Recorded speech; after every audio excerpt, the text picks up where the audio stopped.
Hey guys, this is Jason from Overhype Studios, and today I'm going to show you our new gaming project. It's called Battle Brothers. It's a RPG slash strategy slash tactics game, pretty much like the old XCOM game, but put in a medieval or fantasy setting. And let's just jump into the game, and I'm gonna show you a scenario which we developed for showcasing the game. So, what's the game about? The game is basically about you taking charge of a band of warriors, so-called Battle Brothers, whose mission it is to defend a country against an enemy invasion from the outside. And that's just a rough story outline. Let me just show you the basic game elements. So this is the tactical combat map. We have pretty much like in XCOM, we have a tactical combat layer and a strategic combat layer. This is the tactical layer. On the strategical map, you will be able to manage your troops and buy new equipment, craft things, do some research, and so on and so on. And I'm just going to show you the elements of the tactical map right now. So this is our active battle brother. You can see him moving. This is these are his stats, his name, his action points. Action points are used for moving, attacking, using skills, and so on. This is his fatigue, like his exhaustion. Any special skill he moves or any tile he moves will give him a little fatigue, and if a character is too fatigued, he will not be able to perform any more actions. Down here we have the moral, and this is lowered by killed friendlies and raised by killed enemies, and at some point your troops will start wavering or even start fleeing. Also the enemies may flee the battlefield. So we have the head armor. So this guy has not equipped a helmet. You can see it on the character icon here, right here. So he has 0 head armor, very light body armor, and this is his health points. Over here you have the active skills. The active skills are dependent on the equipment he's wearing. So he's wearing a spear, which gives him a thrust, and a spear wall, which is a defensive skill. And he is also wearing a round shield, which gives him a knockback ability and a shield wall ability. Down here we have the initiative order, so you can see who's next turn. If there are enemies on the map, you will see them pop up right here. So let's go ahead and place our soldiers. You can see here is the light green grass, which is pretty easy to move, and here we have a dark forest. So now we're gonna move our first battle brother right into the forest. Then maybe we can spot some enemies. So no enemies here. Here we have a guy with a crossbow. He's a ranged guy, obviously, and you can use these brushes. You can see this guy is hidden from enemy view, and it's always a very good idea to put your ranged units in these hiding places, so they won't be attacked easily. Okay, this guy's got a two-handed weapon. He's gonna look on to the north. His view range is really short because he wears a heavy helmet that reduces his sight range. So for this purpose we better use our lightly equipped guys, like this one. Get this guy from the back. Maybe form a defensive line. Usually the enemies will come rushing at you in this scenario. So this scenario is basically simulating a late game mission. It's all the battle brothers you have here are pretty well equipped.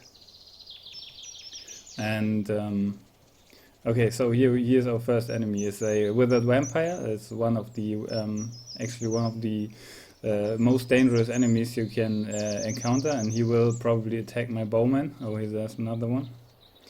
So he uses his skill Dark Flight to get right next to my bowman, and also get on the elevated ground, which is very important in this game, height levels. So now we've got a huge problem. You see these red shaded areas. That's called zone of control. It's one of the key elements of the game. If you move into an enemy zone of control, you will not be able to move any further. And also, if you're trying to leave the enemy's zone of control, he gets free attacks on you. And you have to be lucky to get out of the zone of control without getting attacked. So this guy's on the high ground. This gives attack to hit bonus, and also it's more difficult to hit the guy on top. So now we're gonna get our guy with the shield bearer and the heavy armor to intercept this werewolf, because the werewolf is a really dangerous guy, and he can just massacre our lightly armored guys. So we're gonna put up a shield wall. You can see this guy raising his shield.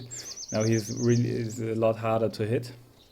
Now we can use our range guy, our bowman, to maybe put a shot on the vampire, or maybe on the werewolf. The werewolf has very high chance to hit. I have a higher chance to hit him.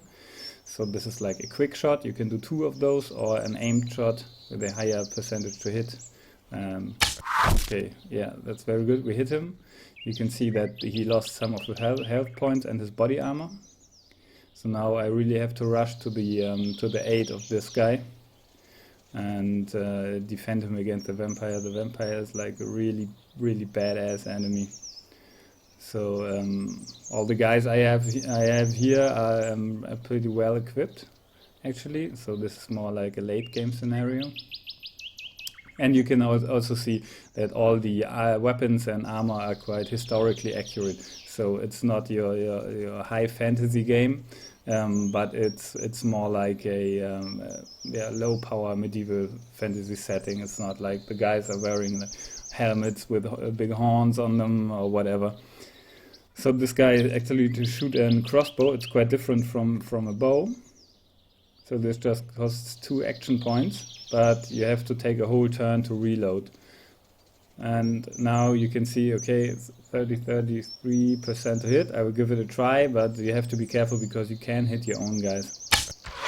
Okay, that was a miss, clearly. Is where the bolt went. We're waiting for the enemies to finish their turn. Next up, our bowman, who is hopefully will be able to escape the vampire and get into safety. But if I'm not lucky, he will get maybe one-hitted. Okay, this was not a very good idea. So, but I tried to escape nevertheless. Okay, this was lucky. I made the escape, but now he's so critically wounded that the vampire may just teleport behind my front lines here and finish this guy off. Hopefully he's not as intelligent. So let's see where he goes. Okay, he's gonna go on the high ground. Oh, he's going for my guy in the very back. And they are piling up on him because he has no defenses. He's very weak in close combat. And there's another werewolf to seal the deal. Okay, you can see the guy's armor is getting shredded from the werewolf. We have, for all items, you can see here, we have damaged versions. So you can see this guy lost like half of his body armor. And you will instantly see on the battlefield, like, this guy has lost some health. You can see this is his wounds in his face. And the same goes for the enemies too. So you can see, without looking at the stats or anything, you can see the damage done to the characters, which we are really proud of. So let's give this guy a good knock on the head. It's not a very high chance to hit him. So and we actually missed him. That was very unfortunate. So now we have to help our guy down back here. I think we have no other choice than moving there. You have to remember the zone of control problem. So right now I'm moving here. Problem is vampires can move out of the zone of control with ease. So they are not stopped by that.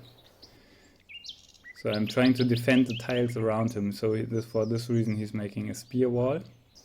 So he's any enemy who's entering this area around him will get attacked by his spear wall ability next turn. So let's see what the vampires are going to do. Actually, like 2 vampires in a stack is like really hairy thing to fight against. Of course, you can use like the number keys to select the skills directly. That's what I'm doing right now. The small icon you can see on this guy, the shield, is it shows that there's somebody in the way. So I'm just gonna fire 2 shots at the werewolf at like 50%. So now you can see this guy is severely wounded. He has only a fraction of health left. If I'm lucky, I can finish him off with a second shot. And there he goes. So that was the werewolf. This guy actually... Okay, now he got killed by the vampire. But he did a good job killing the werewolf off. Actually, there is permadeath in the game. So if you lose a battle brother, he's gone. He's gone forever. So even if he's like a high level and has a lot of skills, and actually this is one thing that's not yet in the game. Like you can level up characters and give them skills, and we have a whole inventory system planned. Actually the guys already have an inventory. You just cannot see it yet. And so you really have to try hard not to lose the guy, because this guy is bad forever. And we are trying, that's what we're aiming for, to get like an emotional attachment to your characters. And just like in the old XCOM, where it felt like really punishing to lose a guy, but on the other hand it was really making up for like a really good story. Okay, this guy is wearing a mace, so actually it's not very clear to see right now, but he stunned the vampire with his hit. And you can see like the little stars on his head. So he will be stunned for the next turn, which is actually awesome. So now this guy is stunned, so I can move this guy out of the zone of control with no problem. And actually fire a couple of arrows up. Yeah, just one arrow actually. So now we're waiting for the werewolf to make his move. These guys are really fast and they have really high attack speed, so you have to be very careful. Actually, these are some of the most fearsome enemies you have in the game. So now let's pile on this vampire, and hopefully we can do some damage to him. That was like a miss. So let's put an X on his face. There he goes. Some more damage. Okay, now he's already a little damaged. I hope I can get this guy away without getting him killed. Oh, that was actually very lucky. So now we have to wait for the enemies who are not on. I have not discovered yet. I'm really glad that there's nobody showing up right now. Okay, this guy will be active next week. Yeah, he probably is going straight for my crossbow guy. And as you can see, the vampire actually was wounded and is now has been healed up again. So that's a thing the vampires can do. So they heal up from the damage they do to you. It didn't hit that guy. Not enough action points. Actually, you have to have 6 action points to do an attack with the two-handed sword. Now for the spear guy. Okay, we hit him once. This guy is actually wavering. You can see like the little white flag. That means he has a morale that is below the maximum limit. So we have to be a little careful that he doesn't run away. Okay, let's give this guy some arrows. And we missed. And the werewolf is probably going to shred this guy, because he can do like 3 or 4 attacks a turn, which is actually crazy. So what we've learned so far is that we really have to be more careful protecting our range guys. Okay, let's pile on this sucker here. So here's only a fraction left. Hopefully I can finish him off. And the other guy as well. Maybe a well placed hit with the two-handed sword can finish this guy off. Unfortunately not. Okay, hopefully they don't do too much damage, because they can heal up. Actually, they don't heal from doing armor damage, so that was lucky. Okay, this guy evaded the attack. That's very good. Now I have to put up my shield against this werewolf to deflect his attacks. And maybe just one attack. Okay, he just panicked. He's fleeing right now, which is actually very, very bad for me. Okay, let's kill this guy. Come on. He's not able to do anything because the vampires are are close to him, and you cannot fire a bow if there's an enemy nearby. When we have put in the manageable inventory, you can actually change his weapon to like a sword or something. That would be awesome. Okay, he didn't make it, trying to escape from the werewolf. From the vampire, sorry. Don't get too many hits. Okay, this is not looking too good actually. As soon as I lose another guy, I will finish this short overview of the game.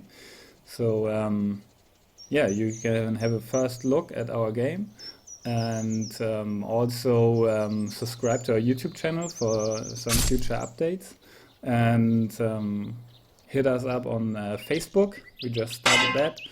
And yeah, go to our website and follow our dev blog, and I hope you will be as excited about the game as we are. So cheers.